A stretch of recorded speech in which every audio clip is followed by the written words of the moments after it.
How can we avoid the financial fallout that so many people experience when their faith changes or their marriages fall apart? As expats living in the UAE, we should all make an extra effort to ensure we have our own life vest in place and we are protected. Rixon, tell us, what does self-protection mean? I think self-protection is a combination of various things. One is being aware of insurance and what your requirements are over here. Wills will probably come under self-protection. We live in a country where Sharia law prevails. A lot of people do not know what is really going to happen if something goes wrong. They're unaware of it. And more than anything else, I think their spouses also may be unaware of this. So I think self-protection would take into account things like guardianship for your children in the event something went wrong to you, your own personal finances, your liabilities, your property, a combination of absolutely everything. I think insurance plays a major role over here though, because these are things that are taken for granted. Most of the people know that they have some level of cover, whether it's from their offices or their employers, etc. But they don't know the levels of that. They don't know whether they're covered for certain things or not. And the only way to find out is when something actually goes wrong. So self-protection, I would say, is making yourself aware of all these various aspects of your really financial plan. Like having the conversation really between spouses, I guess, and the families. I think it's having the conversation when you are hale and hearty, when it's not taboo to discuss it, rather than when things have already gone wrong and it seems opportunistic. Where does one start with all of this? I think it starts with an advisor, with a consultant. Understand with your consultant what exactly it is you need. Right?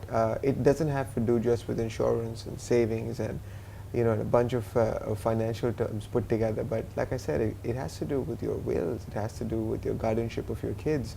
In the event something happens with you, what are your next steps? Who takes care of them?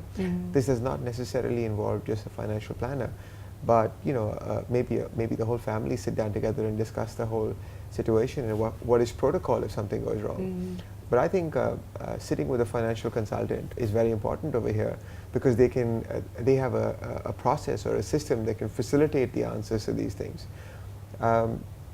As well as the family meeting, you've said. Oh, absolutely, of course, definitely. I think you have to look at your life as well and see what it is that you need.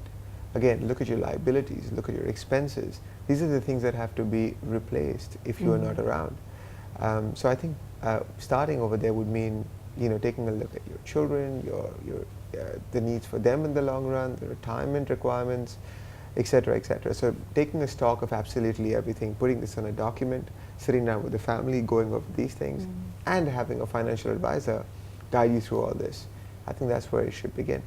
So things you have to consider is, if something had to go wrong as a result of a disability or a critical illness, how long can your employer continue to employ your services? Whether they're nice people or not, it's a business, and at the end of the day, they have a call to make. Your visa is tied down to your employment as well. So these are the things to factor into place. Ideally, I'd say, have the right kind of insurance in place, have the right kind of protection in place.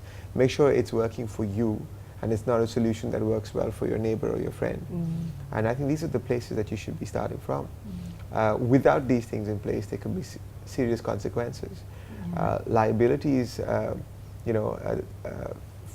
something that you do today incorrectly can affect somebody else. And there are insurance policies that can take care of those things as well. If you're a doctor and you do something away from the norm or as an error, that could be a malpractice suit on you. This is something that needs to be resolved. And people don't realize these things, like I said, until something goes wrong. We read about these things in the paper. We think about it to ourselves. It really bothers us. We think, in the next week or two, we're going to resolve this, but it just dies a natural death. And it's so ironic. We work so hard to protect our families, and yet we don't have this conversation and get fully protected. Absolutely, absolutely. There are propositions available in the marketplace for specific individuals. You don't have to buy online. You don't have to buy, one solution fixes everybody's things. And I also think that every company is not good with everything. Which is why it's important to use an independent advisor rather than, Again, you talk about life insurance being predominantly about, playing a big part in self-protection. What else is there other than insurance that comes under self-protection? I think first and foremost, it's important to have an emergency fund ready. Uh, I'd say about 6 to 8 months of your expenses need to be available as a surplus in your account, just to take care of any eventuality. Wills is something that needs to be considered. Living as expatriates in this part of the world, we have to know what happens to our families, to our cash, to our assets and everything else in the event where we're not around today. Our kids are an important part of this. Who retains guardianship of our children if something goes wrong? I mean, these are big things to consider. Taxes in the countries that we're from. Are there any liabilities over there for our families? These are things that we need to look into. I think all of this forms part of what else needs to come under that specific subject. The other thing that we've started doing as a company, as an initiative, is to prepare a Because I Love You document. And from personal experience, I can tell you that when you lose a loved one, regardless of how detail-oriented you are as an individual, systematic you are, emotions take over. And at that point in time, you're getting a lot of information from so many different people. You may not have a methodical manner in which you can tackle every single element. Well, especially in times like that. Absolutely. Because there's a massive emotional loss to deal with as well. So what we're trying to do is put together a document which can help spouses or survivors to actually go through every single bit on that document. So we're having individuals write it up right now that tells their spouses, their children, exactly what to do if something went wrong. It could be simple things like move out of this house, move into a smaller apartment, sell the German car, buy something more cost effective. Simple things. It's common sense, but it helps that it is all written down. It's like a step-by-step guide. Is that what you're saying? It's almost like last wishes for one's family. What I would like to see happen, what I would like to continue for my family if I was not around. What I take care of for the family right now. If it's all documented, it certainly goes a long way in helping the family move on. Yeah, that's great and so powerful. Oh, absolutely. I think so. Why is it so important for us to regularly review our needs? Change is a common part of everybody's life. I think our needs are going to change over the years. And if we don't review this, then we might be setting ourselves up for something, which was probably a need 5 or 10 or 15 years ago when we first planned it out, but is absolutely not relevant right now. We come across a lot of people in the marketplace who tell us that they've got their insurance sorted out, they've got their savings plan sorted out, they've got their investments all in place, but a lot of them have not even considered inflation, new additions to members of the family, and liabilities, tax changes. There are so many things, and change is always going to be part of that. If we don't review our plans on a regular basis, our financial plan, our dreams, our goals, and keep them relevant, then in all probability we're setting ourselves up for a life that may have been true 15 years ago. If you consider what education fees were 10 years ago or 15 years ago, and what they're going to be like 15 years from now, they're two very different numbers.